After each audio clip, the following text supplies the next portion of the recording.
That's the second derby match, and both of them have been what you would call derby matches. What did you think of this one?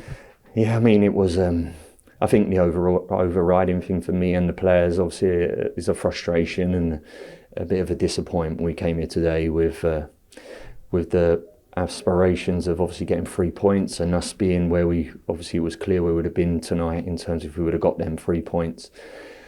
Yeah, the game was. We started slow. We definitely started slow. Decided obviously to not make changes in the starting team, and I thought we started slow. To a man, they absolutely give absolutely everything, but certainly it was a bit sticky first half, and we just really lacked certain moments. Fair play to Preston. They've obviously come here with a certain game plan, and obviously man for man in certain moments, the game will always have looked like it did in certain moments. Second half, we build momentum, but the game becomes just so disruptive. It becomes a stop-start game. They manage the clock really well in them senses, and just when you think that maybe we're starting to edge and nudge it back, which for large parts we did, the game just becomes a little bit disrupted really, and we never really got into where we needed to get to really. There's plenty of positives though, aren't there, for saying all that. This is the third clean sheet on the bounce now, which in itself, given. I mean, you're old enough to be the dad of every single one of our back four. I don't know whether you wanted reminding of that or not. But my point is that this is a really youthful side with not an awful lot of experience, and they've exceeded everybody's expectations, haven't they? They've exceeded every bit of my expectation.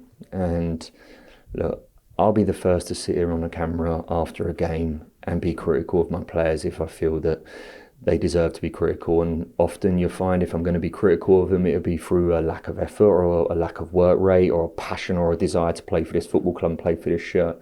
This young group have been incredible, to be quite honest with you. A young back four, Bashir playing at right back, who's a left footer.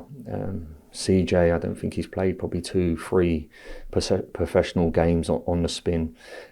Another clean sheet today, of course, and I'm delighted with that. Not just the back four unit in terms of it, but as a team, as a collective, it's always a good grounds to play on in terms of keeping that door closed. And of course, others, I'm standing here knowing as well where we need to improve and keep improving. And I've said it many a time. Not just in football, but in a workplace or someone's at school wanting to learn algebra.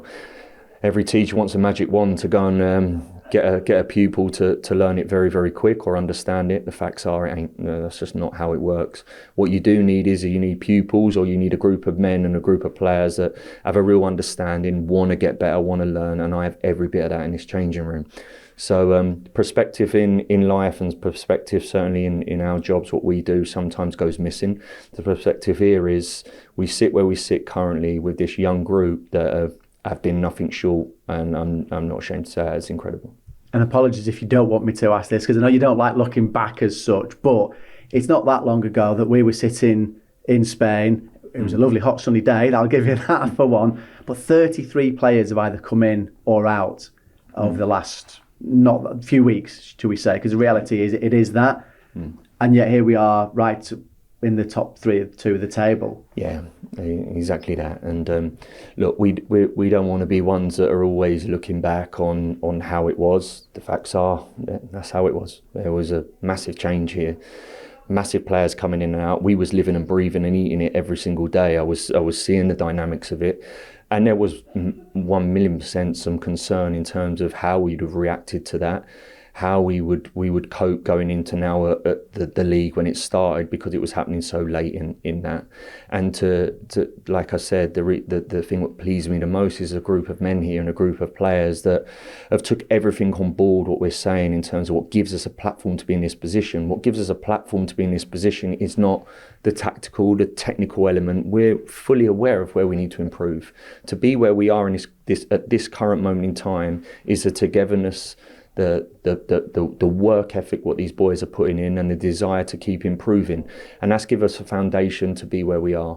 And I keep saying it, we live in a world quickly where you're always disappointed. What if this, what if we would have done that, or we should have done that. Yeah, maybe we should have, and I live in that world constantly, like we all do. The facts are where we currently are. The lads have done extremely well, loads of improving. I'm not going to sit here and tell it any different. It's very clear where we need to improve. The fans come in to hear me as well. The players know, and we will work tirelessly to keep trying to do that. So just finally, if I may, I think I got away with that one there.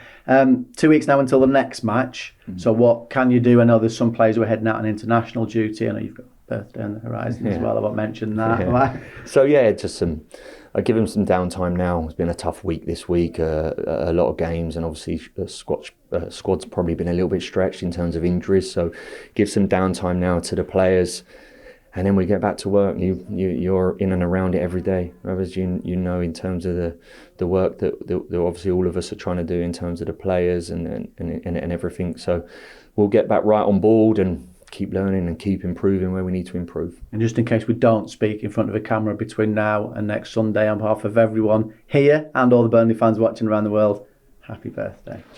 Thank you, mate.